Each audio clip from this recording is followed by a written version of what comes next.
טוב, אחד הנושאים הכי סוערים בימים האחרונים בארצות הברית, מערכת הביטחון של ארצות הברית, בודקת חשדות להפרות כללי ביטחון מצד גם חברת SpaceX וגם אילון מאסק עצמו.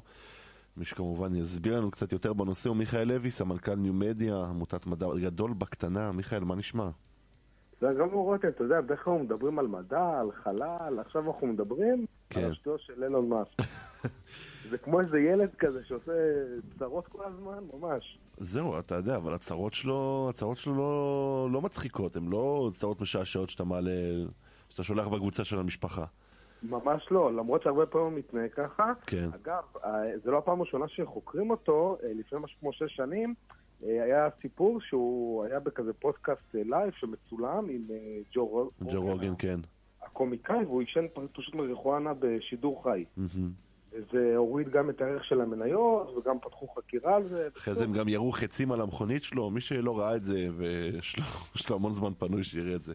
כן, דבר איתי על המקרה הזה עכשיו, מה קרה בכלל? מה חוקרים? מה החשדות? אז זה לא חקירה אחת, זה בעצם 3 בדיקות פדרליות, שגם חיל האוויר וגם משרד ההגנה, ועוד איזה תת מזכיר הגנה למודיעין וביטחון, שאני אפילו לא יודע מה זה אומר, אבל בעצם בגלל שאילון מאסק, החברה שלו מתעסקת בנושאים של חלל, זה דברים שקשורים לביטחון לאומי, הוא מחויב לעמוד בכל מיני כללים של דיווח, שזה אגב משהו מוכר לנו גם בארץ, כאילו... יש תקנים, יש רגולציה, כן.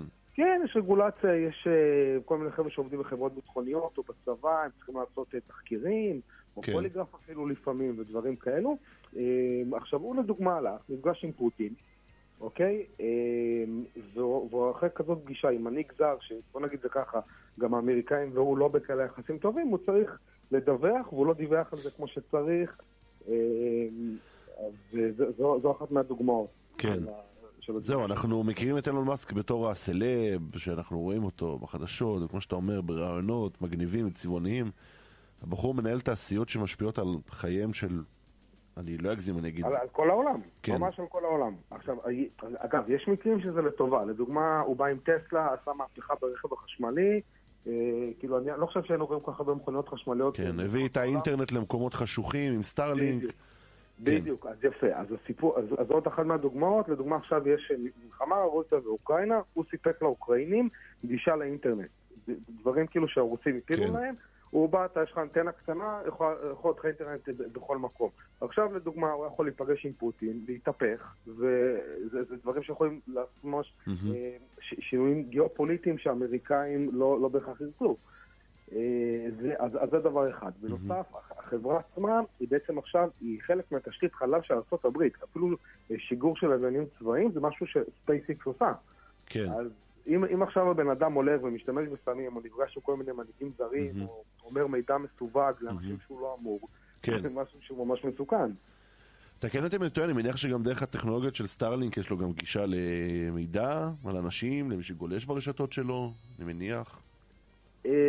זהו, העניין, ספציפית לגבי זה, יש לו כנראה איזשהו מידע לגבי הצפנה ומה בדיוק, אם יש לו גישה לתעבורה עצמה שעוברת, זה אני לא יודע, אבל אפשר בכלל לדבר על זה שהיום יש לחברות פרטיות כוח יותר מאשר לממשלות. לא משנה אם זה פייסבוק או גוגל או אפל, יש להם מידע, הם יודעים עלינו, הם יודעים מהחברים שלנו, מהמשפחות, איפה אנחנו מבלים, איפה אנחנו עובדים, יודעים עלינו הכל. זה מפחיד, זה פשוט כוח מטורף. אז יש לו צבא חלליות, דיברנו על זה לפני 3 שבועות בהקשר של קים קרדשיאן, שיש לו גם צבא דרואידים קטן משלו. כן. הוא נפגש עם מנהיגי עולם, הוא החבר הכי טוב של טראמפ, ועכשיו יש נגדו חקירות. טוב, מתי הסרט ומי ישחק אותו? נראה, טוב, אתה יודע.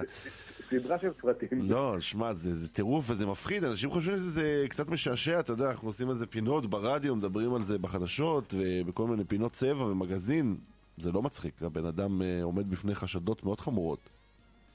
נכון, זה חשדות חמורות, והעניין הוא שהוא בן אדם לא צפוי. בדיוק. הוא יכול, בוא ניקח את זה רגע להקשר שלנו, אנחנו נגיד עכשיו במלחמה מול עזה, הוא יכול להחליט שבא לו, הוא קם מחר בבוקר, בא לו לספק להם עכשיו גישה לסטארלינק, לעקוף את כל ההגבלות וכל החומה האלקטרונית שאנחנו עושים מולם. זו סתם דוגמה, או פתאום ידע על טילים, הוא יכול להעביר לרוסיה לדוגמה. כן. זה דברים שממש יכולים לפגוע באינטרסים. איפה זה, תקן אותי, אני לא פספסתי רגע, איפה זה פוגש אותנו כאן בישראל? אז יש לזה גם קשר ישראלי. לדוגמה, כבר היום חיל האוויר האמריקאי שלל מאילון מאסק גישה בגלל סיכון פוטנציאלי, כולל מדינות רגישות כמונו.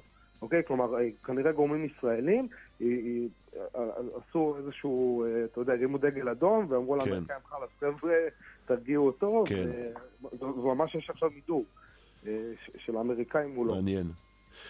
טוב, אני מניח שזה לא ייגמר אחרי שאנחנו נסיים את הפינה הזאת, וגם לא שבוע הבא, אז אנחנו נדווח בהתאם. מיכאל לוי, סמנכ"ל ניו מדיה של עמותת מדע גל בקטנה, כרגיל, מרתק. תודה רבה מיכאל. תודה רותם. המשך שבוע נהדר, נשתמע.